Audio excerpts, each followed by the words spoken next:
In my eyes, you seeing victory. We ain't taking L's, death to our enemies. You see the drip on me, you cannot get with me, you cannot stop me. Sit back and watch me straight to the top.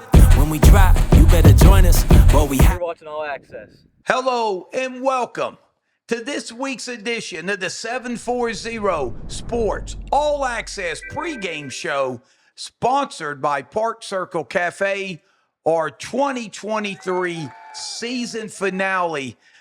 I'm merely Tom Strasser, for Sean Williams producing our show once again, and my partner in crime, a man who needs no introduction, but we have to give him one because he is the voice of high school football, the one and only D-Train. And the Train, it's hard to believe the 2023 high school football season, that's regular season, has been put to bed. I guess the best way of saying it is that was quick because it flew by. And obviously, the older you get, it seems like time flies more and more. And I can't relate that anymore. I mean, geez, I can't believe that we're on to week 11. Unfortunately, our Guernsey County teams aren't in the playoffs and the football season's over. So now they're getting ready for winter sports, whether it's basketball, wrestling, or just lifting for next sport. And Train, it's hard, hard to believe none of the three teams made it. And the reason I say that is only because you have to go back quite a few years for the last time that all three of them didn't make it. And off the top of my head, I have no idea when that was because it's been so long ago. Yeah, all of the teams have made runs in the past 10 years at least. And obviously, unfortunately, this year, Buckeye Trio just by a eyelash didn't make it. But obviously, teams learned a lot this year. There was a lot of improvement at Meadowbrook.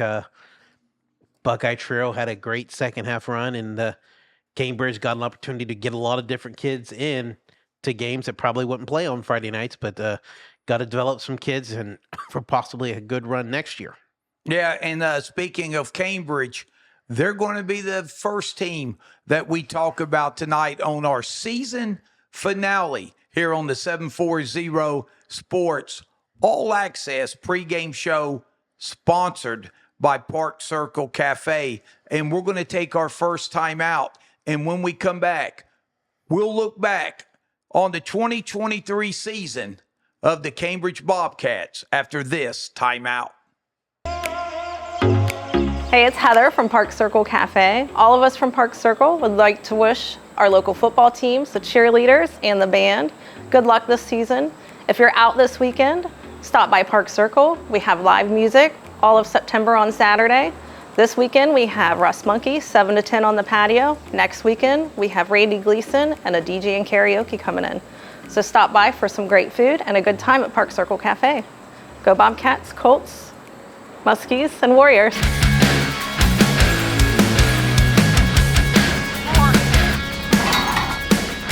You're watching the 740 Sports All Access pregame show. Hello and welcome back to 740 Sports. All sports, all the time. And it's now time to look back at the Cambridge Bobcats 2023 season. And Train, I'll tell you what, for Coach Leak and his young squad that became a young and decimated squad with injuries, still some shining moments through their season as Cambridge in the playoffs the last 3 years. This year, really, we're in a rebuilding situation. Yeah, but the big positive was the Devin Ogle story. What an amazing career he had at Cambridge. Okay, so I'm sure I'm missing some of his accolades that he did this year, but the ones that I know of, he had the most receptions in a career in a Cambridge uniform. He had the most receptions in a year. He had the most receptions in a game where he's on the state level in the top 3. He had the most receiving yards in a game. Again, top 3 at the state level. The kid is just flat out amazing. So remember what Coach Leak says, if you need a kid, can give you some valuable minutes as a tight end potentially, Devin Ogle's probably a kid you need to look at for these D2 and D3 programs. Yeah, and I tell you what, in Cambridge, we knew going to St. Clairsville and playing, if not the best team on their schedule, St. C would be sitting at the table with whoever was. The Bobcats put 13 points on the board against St. C. And again, Ogle, another monster game for him. Yeah, 15 catches, 170 yards, and 2 touchdowns is what I had him for. Oh, his one touchdown pass is probably one of the best touchdown passes you've seen all year, where he just literally rips it away from a DB.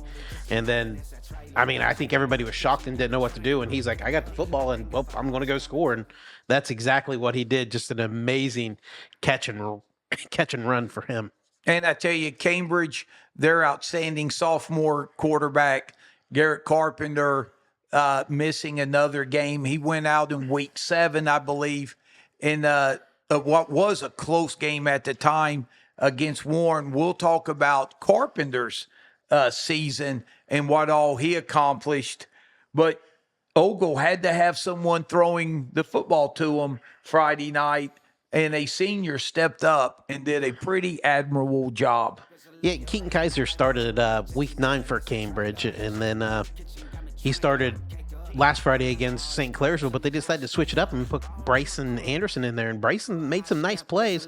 I had him 14 out of 22 passing, 154 yards, and obviously the 2 touchdown passes to Ogle, and I thought he really did a good job as being calm, cool, and collected in the huddle. Obviously, probably hasn't taken a whole bunch of reps at quarterback until maybe the week before week 10, but thought he really did a good job as far as commanding the offense and getting Cambridge set up. Yeah, and you had to appreciate the fight that the Bobcats had through all 10 weeks. And, you know, you look at the score at halftime, 48-7, and you've got a running clock in the second half. But Cambridge continued to battle and got outscored 7-6 in the second half. Yeah, and I mean, you just got to give credit to St. Clairsville. I mean, their depth chart is amazing. I mean, their starting running back didn't play in that game, and they decided the normally power running game. They decided to pass the ball, threw for over 400 yards. They've been normally a run-heavy team all year long, and Schaefer did a great job. I think he only threw 2 incomplete passes. I had him for 350 yards, and then the backup coach McLean's son came in, and he was 5 of 5 passing. There's just so much talent on that team from top to bottom, and like, it's just amazing how we have a hard time filling holes for ours, but it's like, man, they got that next man up mentality. Just there's so much talent on that team, and that's a credit to their coaching staff, because they got so many kids who want to play and enjoy playing and really excel at it. And Train, when you summarize the Bobcat 2023 season, remember, here's a team coming off a 3-year playoff run. You knew, as hard as they were hit with graduation and then all the talent they lost off last year's team, they were going to be a young team thrown on as tough, one of the toughest schedules in the area. On top of that, then if that wasn't going to be tough enough, boy, the injuries really decimated this young squad. Yeah, I mean, injuries are a part of the game, but there kind of comes a time where you're like, come on, can we catch a break?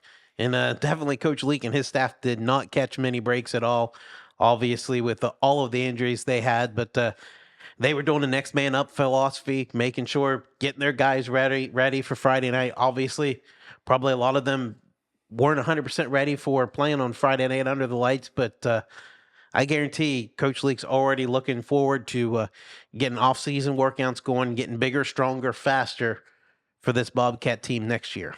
Yeah, and one real thing to get you excited about Cambridge Bobcat football is the quarterback that's going to be coming back. And Garrett Carpenter, we seen Caden Moore and how he excelled the last 3 years, you know, starting as a sophomore. Then Garrett Carpenter comes in as a sophomore. And boy, do things look like it's going to be a lot of fun watching this Bobcat offense under Carpenter's direction. Yeah, like Coach Leak said, there was at one point where he was a leading passer in the state of Ohio. So very impressive, statistic there. And then obviously, I think he finished around third before his injury, and obviously missing the last 2+ games.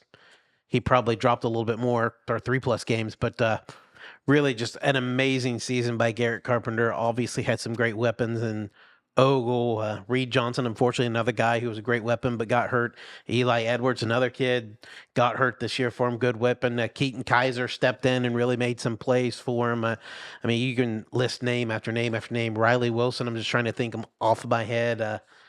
Isaiah Mayo. I mean, there's a lot of good talent on that team, and unfortunately, they had to play a lot of guys because guys kept getting banged up throughout the year, and it's just really tough for the Bobcats to overcome all those injuries. Yeah, there were a few players designated to play JV the entire season to get experience and stuff, and boy, were they thrown into the fire on Friday nights. And that will pay off going into the 2024 season. And like you said, the off season is going to be huge for this young Bobcat squad because the weight room is going to be crucial. Oh yeah, it's so important for these guys to hit the weight room and just get bigger and stronger, because obviously that freshman year is really the first time they kind of get in the weight room and kind of learn the philosophies and stuff. And then there's freshman to sophomore years where you see the most growth, because now instead of just going through the motions, they're understanding what they have to do and how to do it. And it's leading to a lot more success in the weight room, and which is going to lead success on the football field. Yeah, and with Russian roulette that Cambridge played, as far as putting 11 players out there in different positions, Train, I still remember Coach Leak's line a few weeks ago when he said he had a freshman playing on the offensive line and then had to end up putting him in the backfield to carry the football because of lack of bodies in the backfield. So, but Coach Leak, we want to thank him for joining us all season. And I tell you, what a positive, upbeat attitude he had all year. He loves coaching the Bobcats. He knew what he was going to be up against this year, and he really put it out there and kept on pushing. And this team did get better as the season went along, but with the schedule they had, it was going to be a tough year. But good things ahead for the Cambridge Bobcats. So once again, we want to thank Coach Ray Leak, and good luck to him as he'll be starting to get ready for 2024 here pretty quick. So that wraps up our Bobcat segment here on the 740 Sports All Access pregame show, sponsored once again by Park Circle Cafe. And when we come back after this timeout, we will talk Meadowbrook Coach football and look back at their 2023 season after this timeout. 740 Sports, all the time.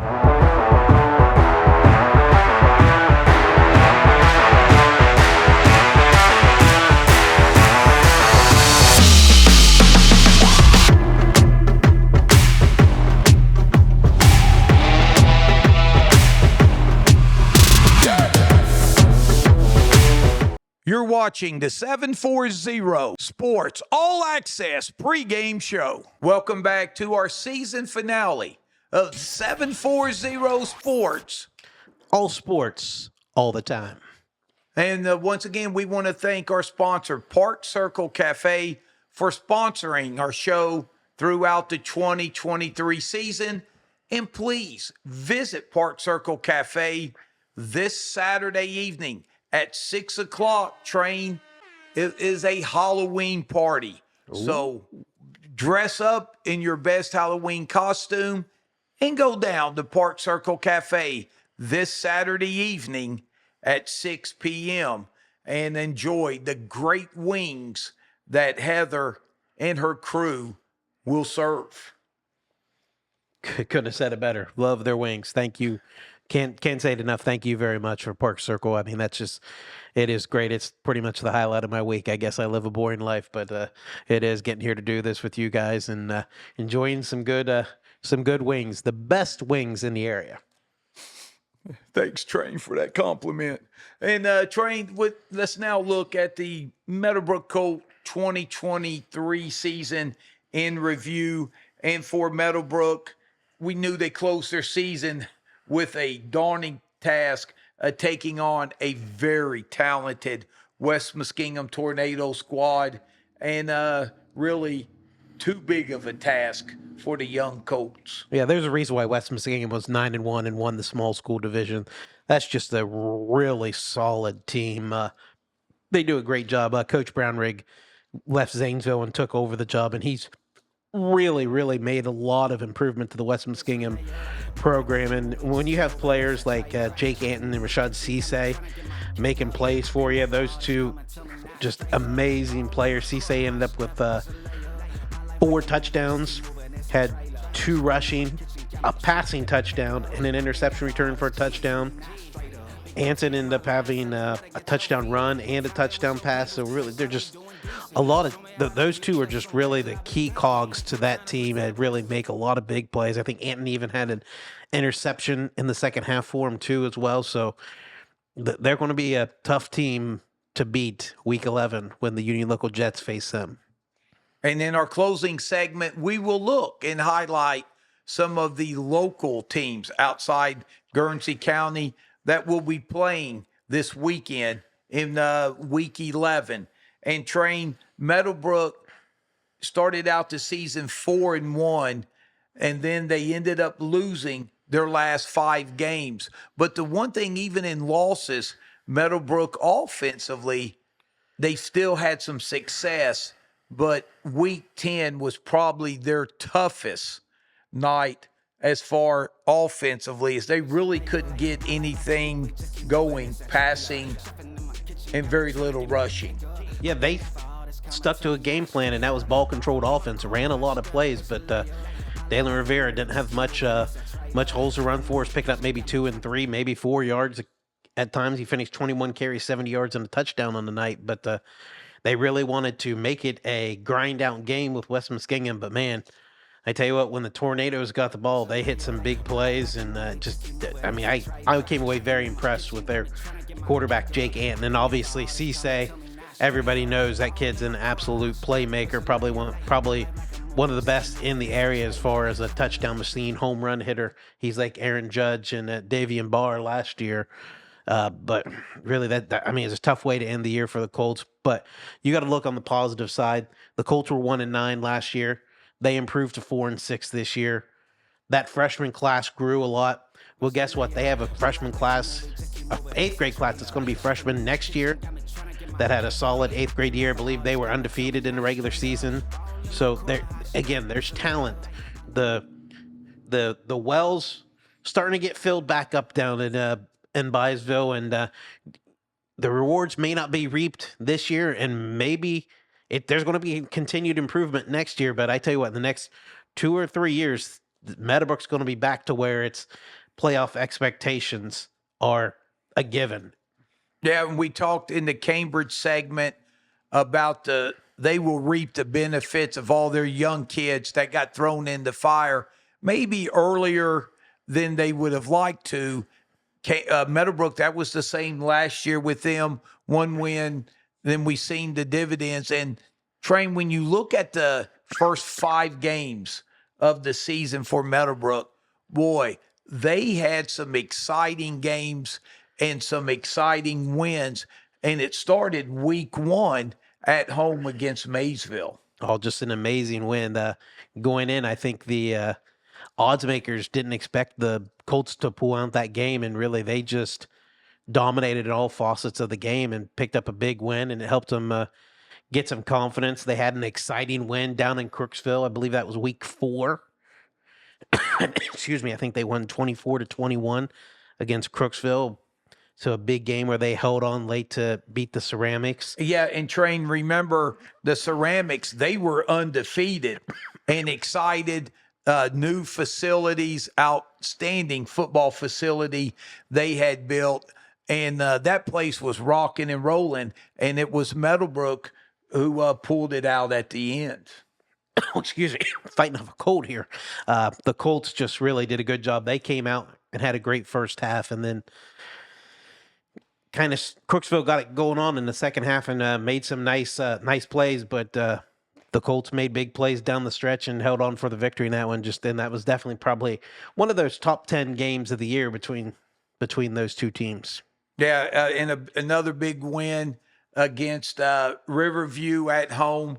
And when they went to New Concord and took on a playoff-bound Muskie team, that's when things kind of started to level off for Meadowbrook. Well, that's when the schedule got really, really tough. I mean, John Glenn, they're a Division III team. Normally they've been they're Division III, Region 11. They've normally been Division IV, Region 15.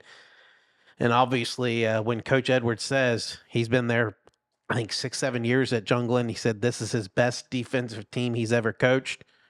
He wasn't lying, because they got some players on that team for John Glenn, and obviously there's a nice budding rivalry between the Muskies and the Colts. It's kind of fun to watch. Obviously, neighboring schools, so it's fun to watch those guys compete on the gridiron. Yeah, so Meadowbrook concludes their season 4-6. And for Coach Norman, like we said, massive improvement from last year. And Meadowbrook still with a lot coming back as they'll look forward to the 2024 season. Excuse me, yeah. Obviously, it starts with Justice Huey. He made a lot of strides this year as a quarterback. He made a lot of great improvements in his decision-making as a signal caller.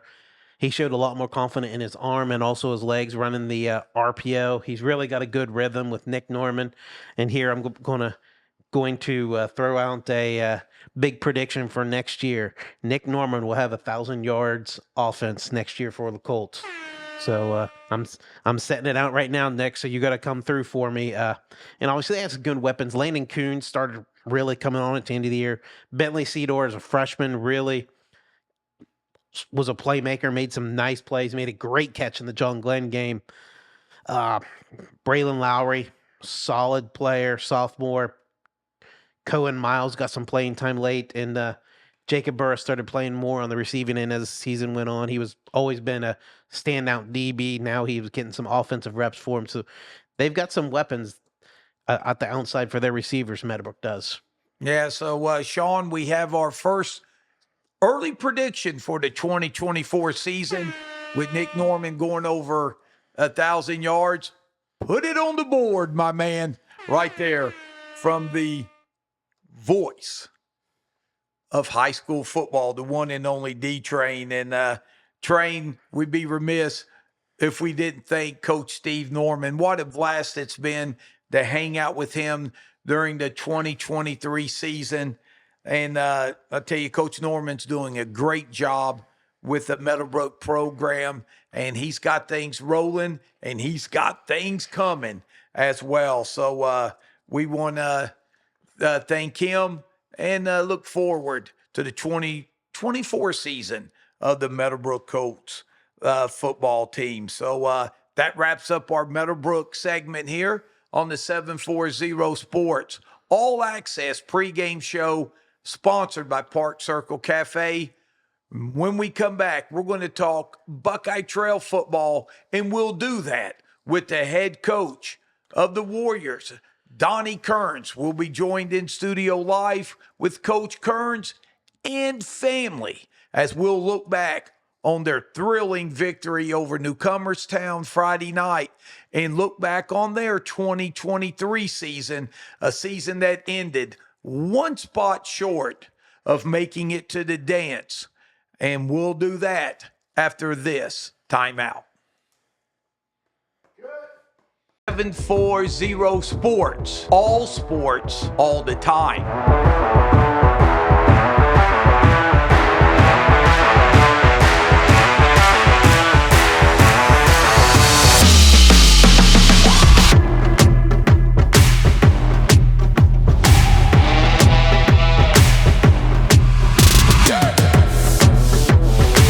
You're watching the 740 Sports All Access pregame show. Welcome back to the 740 All Access pregame show, sponsored by Park Circle Cafe. Again, Sean Williams producing the show, and my partner in crime, D-Train Darren McCullough. I'm merely Tom Strasser, and yes, the time has come to talk to the one and only head coach of the Buckeye Trail Warriors, the one and only Donnie Kearns. And Coach, we're truly honored to be joined by you and family tonight on our last show. It is an honor to be here, and it's nice to have those guys with me. And Coach, speaking of last, it's hard to believe week 10 of the high school football season, regular season comes to an end. Last week, we knew going in you had to win to have any shot at the playoffs. And going into the fourth quarter, things didn't look good. But we'll get to the fourth quarter here in due time. But going into the game, the build up the week of practice, how much of the word playoffs were mentioned? I said it a couple times. The kids had said it, but at the end of the day, the ultimate goal was we wanted to beat Newcomers Town. And, if the chips fell in place for us to, get an extra week, we would have been happy. But you know what? The ultimate goal and the only thing that we wanted from that night was to win that football game. And Coach, did you mention last year's game?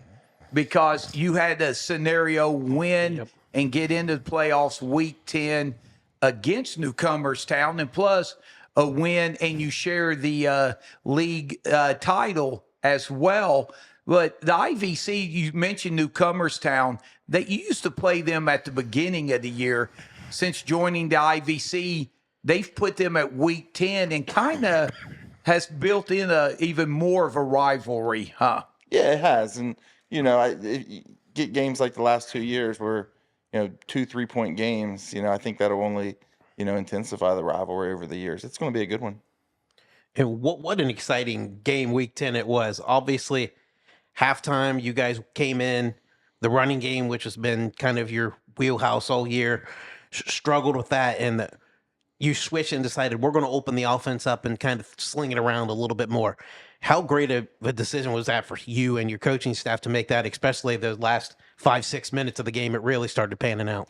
Yeah, I wish I would have done it earlier. I watched the film, and they done a good job of stopping our run, but a lot of that was just our kid. We were slipping. You watch Cohen and Charlie, and they just can't get up ahead of steam. And so you think about throwing the ball when it's dry. You don't really say, "Oh, we want to open it up when it's wet." But that may have been the decision, because the best decision, because we just were more efficient when we opened it up, and we got our athletes in space, and was able to get more kids to football. And I was going to segue in. That was my next question, was going to be, how did you feel the elements and conditions affected the football game? Well, since you answered that, did it favor one team over the other, you think? I think it was more built for Newcomers Town, because they play that tough smash mouth. They run the fullback wedge. They run the power. They run the old school stuff. Where we run the ball, but ours is we pull a lot of guards, and ours is a little bit more finesse running, and it really slowed us down. And it did hurt their tight end passing game, because they do a good job of hitting their tight ends out of the wishbone. So it affected that. But at the end of the day, both teams played in it, and so win or lose, I can't use that as an excuse either way. So it was just a good football game. Yeah, tough to get on the perimeter in those conditions. Yes. Now, you guys had that rough started the year off losing the first 5, but you finished winning 4 out of your last 5. Really just seemed like it was a complete 360 for your team. and obviously this was just the icing on the cake Friday night. I mean, I know you talked about it in the media and said it's probably one of your, I think, top 3 wins as a coach of all time. And really, whenever you can win in the last minute of a game like you did Friday night, just how awesome a feeling is that for you and your players who they could put that Buckeye Trail uniform on for the last time and they get to go away with a victory, some of those seniors. So it's just an awesome, awesome experience. Yeah, there's a sense of a lot of pride. I'll tell you what, you know, um, there's nothing like being able to call victory formation and take the knee. And when I got to do that, we hadn't got to do that yet this year, really, because the other games, we were ahead that we won and whatnot. So, but when you get to call a victory formation and take the knee, that's the best play call in football. And the kids kind of look at you and they know this is it. We had to take a few of them because they had timeouts, so that made it even sweeter.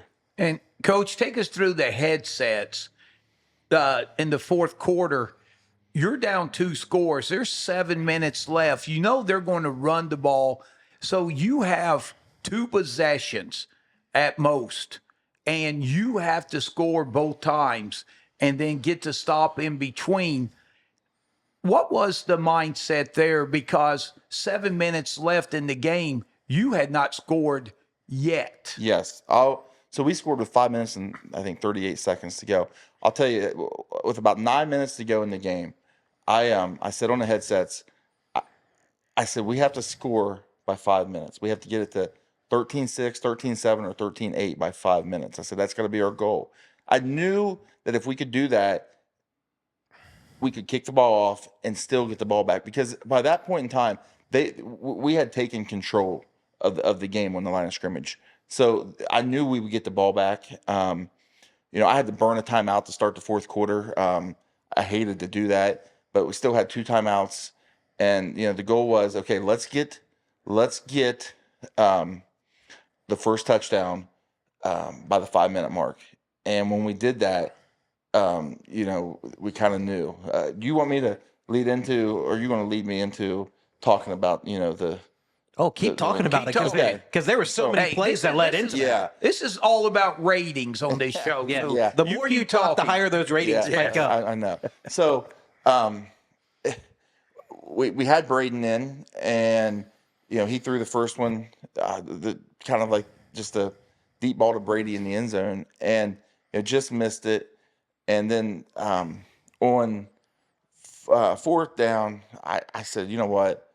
I said, go in, Drew. And he threw it. He threw a heck of a pass, and Brady made a heck of a catch, and our line did a heck of a job blocking. So we kick off, and people's question, are we going to onside? And there's still 5 minutes and 38 seconds. I'm like, we're not onside kicking it. We're going to stop them. We're going to kick it. Well, unfortunately, we kicked it out of bounds. So, and they did pick up 1 first down on that drive. And I started calling timeouts about 2.5 minutes.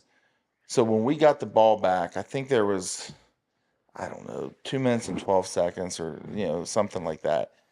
And at our own 25-yard line. So we had to go 75 yards. And in that time, I didn't really know, to go with Braden, go with Drew. And I thought, you know what, let's go with Drew. He had the hot hand, right before that. So we get to 4th and 10. And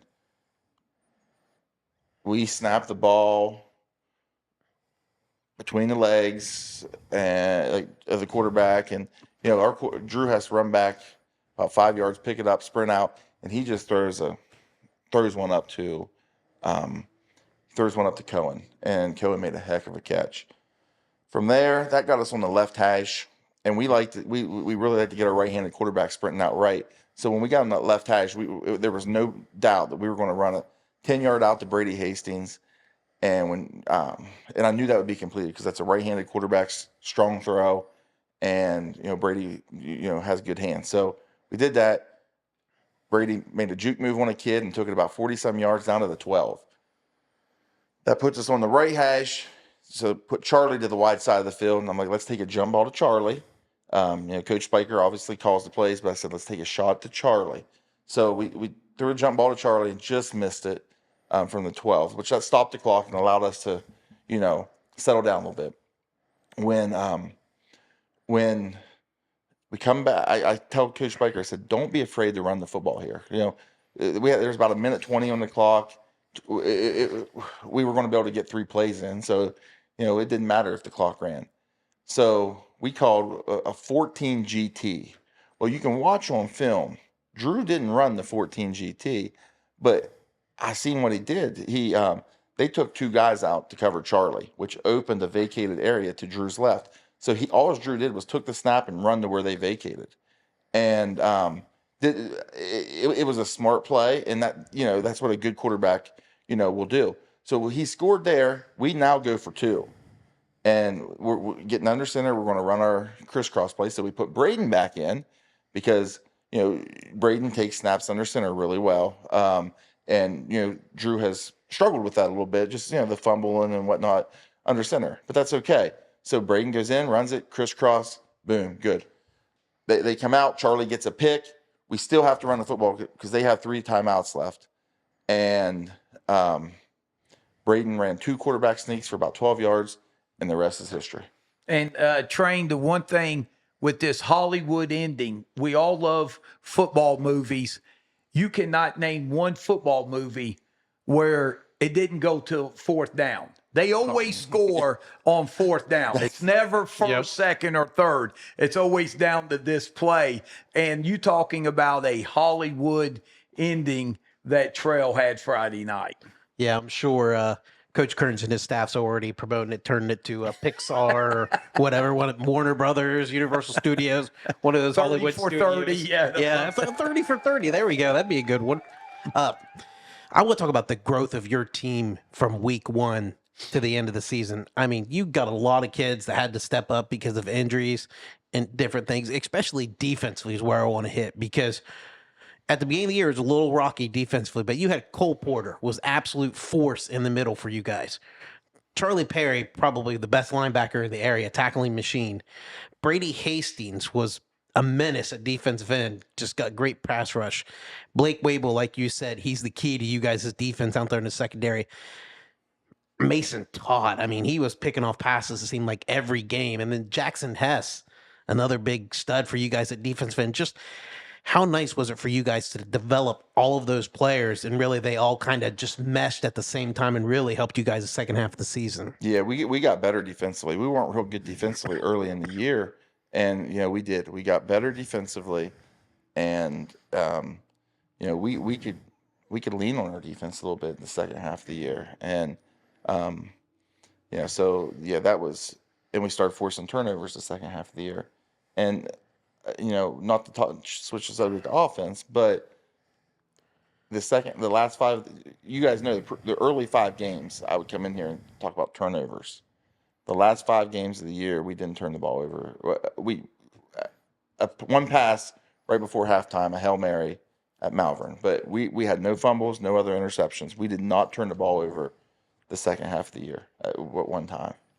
And when you talk about creating turnovers, especially the interceptions, as a slew, Lane Wable, Sammy Brown, Mason Todd, they're all getting their hands on the football. And, that was huge. And a lot of them youngsters coming back. But, Coach, when you look at your seniors, boy, and the impact that they had on this team, like we said, at 0-5, and then the run you had to just miss the playoffs, finishing in 17th, where you have to be in the top 16.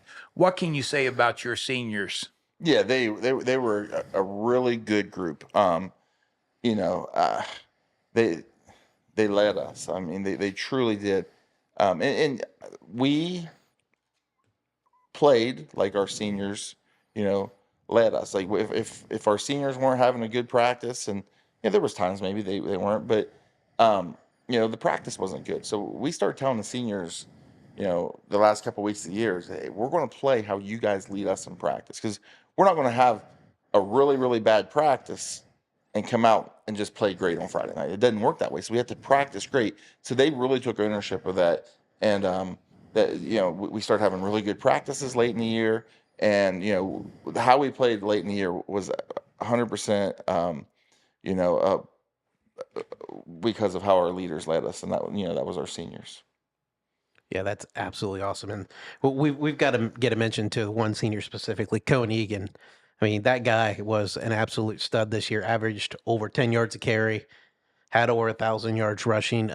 He was a huge part of you guys' offense. And then even for you guys to shuffle in 3 different quarterbacks throughout the season, Braid Williams, Travis Dodd, and Drew McGlumphy, it kind of takes a little bit of time for them to mesh with everybody. But man, it just seemed like, well, like especially Friday night when things were clicking, you guys just really got all 8 cylinders running strong.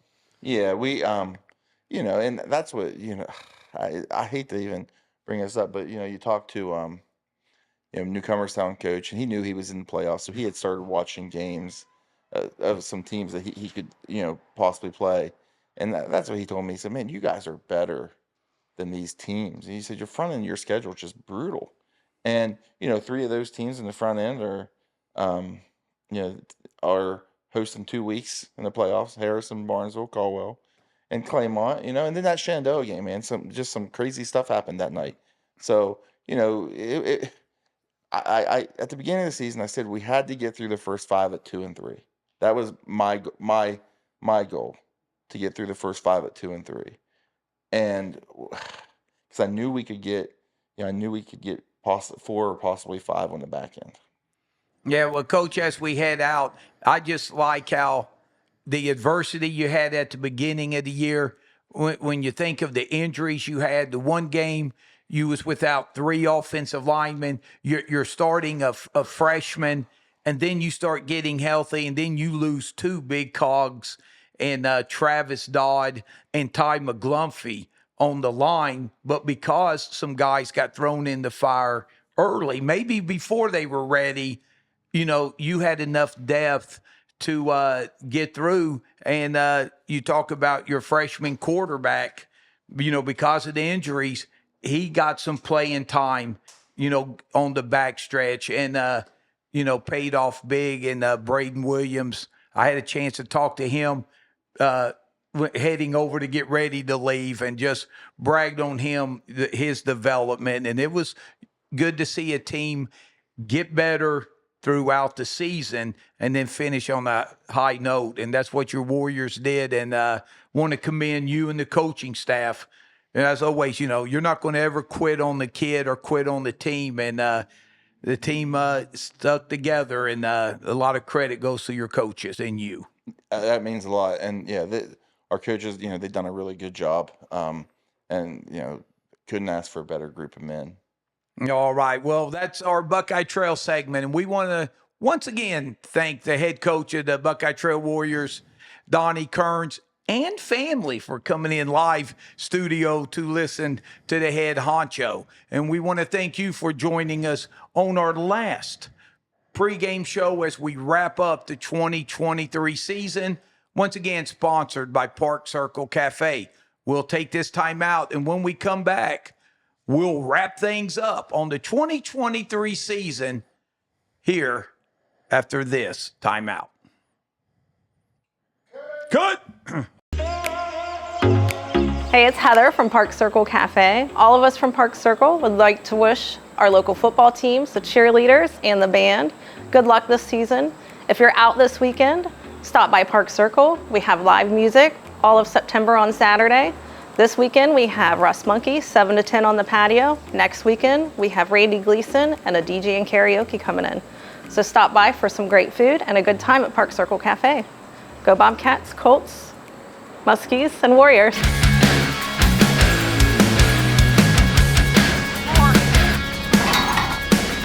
You're watching the 740 Sports All Access pregame show. And we're back on the 740 Sports pregame All Access show, sponsored by Park Circle Cafe. And again, we want to thank Heather and all the fine folks at Park Circle Cafe for sponsoring our broadcast this season for the 2023 season, and to remind everybody that this Saturday night, it's the Halloween party at Park Circle Cafe. So be sure to dress up in your best Halloween costume and go down and see Heather and the crew and have a fun time this Saturday night starting at 6 p.m. And Train, I tell you what, it's hard to believe we have reached our last segment here on the 740 Sports All Access pregame show. It's been a fun year. And I tell you what, first of all, I'm just amazed I've been able to keep peace between Mr. Buckeye, the one and only D-Train, and Mr. Michigan Wolverine. Producing the show, Sean Williams. Oh, sorry, Train, did I say Michigan? Anyway, I'd like to say that it's been amazing. I've been able to keep peace between you two. You've been very professional and have been a joy to work with. Sorry, Sean, I had to throw a little Michigan humor into the broadcast. Don't worry, you'll get me back this coming Monday night when your Lions play my Raiders. So I wanted to get at least a little laugh in. But it's been a lot of fun, Train. And the coaches that we've had, Coach Kearns, Coach Norman, Coach Leak. Hey, Coach Lowry from Shenandoah joined us. Coach Rucker from Caldwell, he zoomed in and joined us as well. And as we talked about the season, it's been put to bed. But let's look at the playoffs as we wrap things up for some of the teams of interest around our area that are playing this weekend. And we want to wish all of them the best of luck. It's week 11, really. It's back to week 1. Win in advance. That's what it's all about now. Big game. John Glenn plays at Bellefontaine. They got their hands full for him. So if you've done any research on Bellefontaine, they got. And you have, because you are the voice of high school football. Continue. Wait, thank you for the compliment, Tommy. I appreciate it. They got a junior quarterback by the name of Tavian St. Clair. If the name sounds familiar, it's because he's committed to the Ohio State University. So definitely going to be, I think it's going to be an exciting game to watch. I've watched a little bit of his film. He definitely fits that mold of a quarterback that the Buckeyes like to do, kind of up and coming, maybe. I'm not going to call him a Justin Fields style quarterback, but kind of the style of play is reminiscent kind of a Fields. And we just want Fields to get healthy and do that in the NFL, more importantly. Then we got Union Local at West Muskingum. Now that has some local ties for us, as Coach Kearns was in here early, said he's probably going to go to the game and root for his nephew Gannon Kearns in the Union Local Jets. So that's going to be a great game, a tough battle for them when they play up on the hill. South Point is playing at Barnesville. I mean, Barnesville, just an amazing program. Coach Allen doing a great job there. Really has a lot of talent, and I expect Barnesville to advance. Bridgeport's traveling to Caldwell, so Coach Rucker, he's looking to defend the fairgrounds Friday night. We're still working on those shirts, Coach Rucker. We said it. We need to get those shirts, defend the fairgrounds. And then lastly, Newcomerstown, who Buckeye Trail defeated Friday night. They got into the playoffs, and they travel to Grandview Heights. So a big game for the Trojans on Friday night. Yeah, and once again, we want to wish all those teams the best of luck. You had to get a Bears reference in. I know that was a shot after me after the unfortunate Sunday afternoon that I had watching your Bears play. But I tell you, Train, it's been a lot of fun. And I tell you what, why don't we try to do it a little more coming up? Football season is over for our three teams, but that just gives them more time to get ready for basketball. And I'm happy to announce here on 740 Sports. All sports, all the time. We'll be having some special pregame shows during the basketball season to look at the girls and boys basketball teams here in our local area. And we want to wish all the basketball teams that are getting ready. The girls start practice this Friday.